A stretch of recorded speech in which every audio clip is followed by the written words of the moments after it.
This was a situation where all the models were in complete agreement that we would have about an inch or less. What gets really tricky is when you have 4 or 5 models and none of them agree and they're wildly different. And then you, as a meteorologist, have to make that educated guess as to which model you think is going to verify. Gotcha.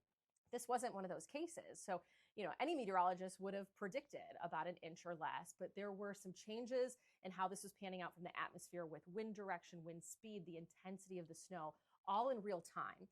So I want to draw your attention to what the models looked like yesterday. This was what we had through this morning. So yesterday through this morning, it was supposed to bring about 4 to 8 inches in the tip of the thumb. You see that dark blue there. Okay. And then it kind of tapers off as it pushes south of I-69.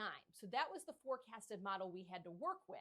But then I want to show you how it verified. So that deeper shade of blue that was supposed to be in the tip of the thumb, nearly outside of our viewing area, shifted 30, 40 miles south of where it should have been. Okay. Which when you're driving, you think 30, 40 miles, that's not that far.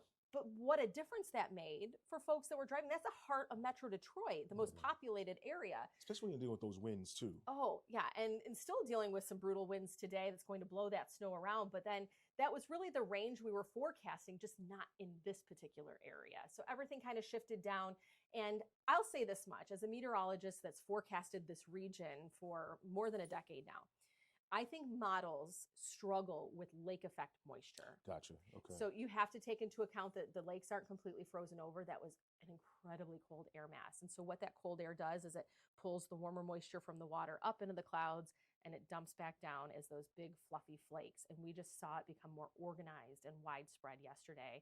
And it led to all of us being caught off guard. And, we all take our forecast so seriously. Yeah. So, we're all in it with you and wish that it could have panned out a little bit differently. But in retrospect, now we can look, hindsight's 2020. We can see what happened with how everything shifted just a little bit.